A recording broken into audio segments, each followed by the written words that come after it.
Welcome to Tej education. सबसे पहला प्रश्न है कि सोनार निम्नलिखित द्वारा प्रयोग में लाया जाता है। तो हमेशा याद रखिएगा, सोनार का प्रयोग किया जाता है नौ संचालकों के द्वारा। ओके। और सोनार का फुल फॉर्म क्या होता है, ये प्रश्न पूछा जा सकता है। और इसका प्रयोग क्यों किया जाता है, ये सारी चीज़ें पूछ सकता है पेपर में। तो हमेशा याद रखें, सोनार का फुल फॉर्म होता है साउंड नेविगेशन एंड रैंगिंग।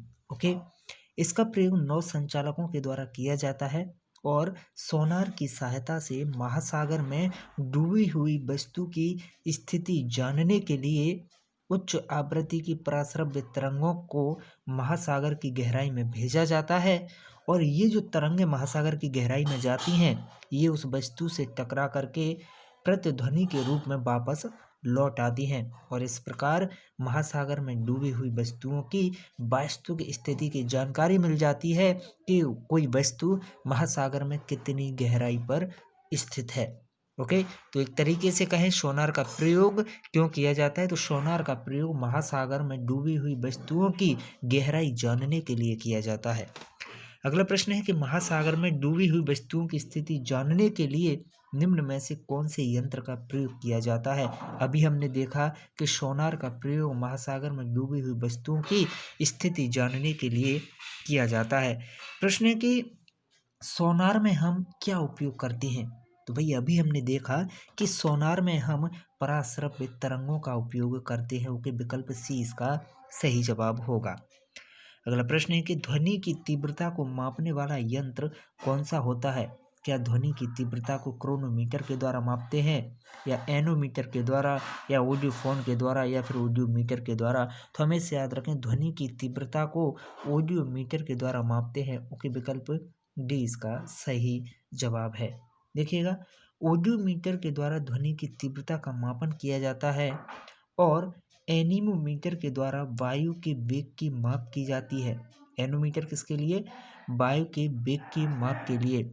तो वहीं पर क्रोनोमीटर एक ऐसा उपकरण है जो कि तापमान, आर्द्रता और वायु दाब आदि में परिवर्तन होने के बावजूद भी समय का पूर्ण परिशुद्धता के साथ मापन करता है। Okay, chronometer. आगे बढ़ते हैं। अगला प्रश्न है कि दूध का आपेक्षिक घनत्व ज्ञात किया जाता है किसके द्वारा। बहुत ही अच्छा प्रश्न है, कई बार व्याकरण के द्वारा पूछा जाता है। तो दूध का आपेक्षिक घनत्व ज्ञात किया जा सकता है किसके द्वारा भाई, यह लैक्टोमीटर से ज्ञात किया जा सकता है। विकल्प सी इसका सही जवाब है। अगला प्रश्न है कि दूध के घनत्व को किसके द्वारा मापा जाता है। तो हमेशा याद रखें, अभी हमने देखा कि दूध के घनत्व को लैक्टोमीटर के द्वारा मापा जाता है।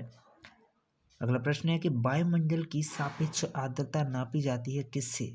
तो हमेशा याद रखें, वायुमंडल की सापेक्ष आर्द्रता को मापने के लिए प्रयोग किया जाता है हाइग्रोमीटर। ओके, हाइग्रोमीटर वायुमंडल की सापेक्ष आर्द्रता मापने के लिए प्रयोग किया जाता है।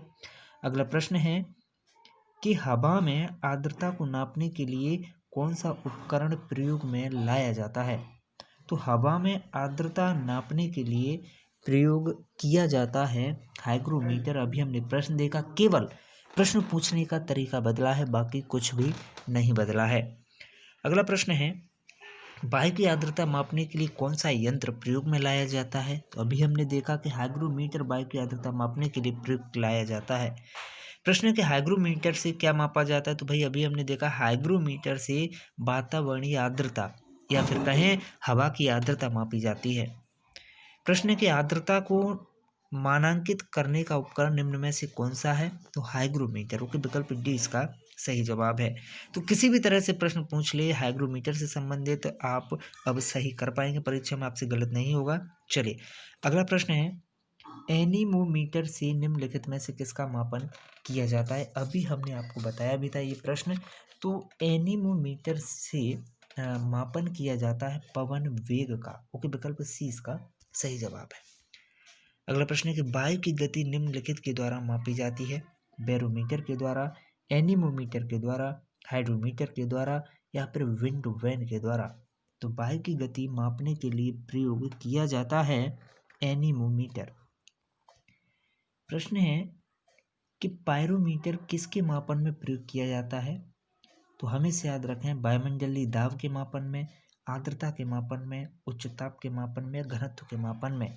तो पायरोमीटर एक ऐसा उपकरण है जिसके माध्यम से आप मापन कर सकते हैं उच्च ताप का। ओके, विकल्प सी इसका सही जवाब है।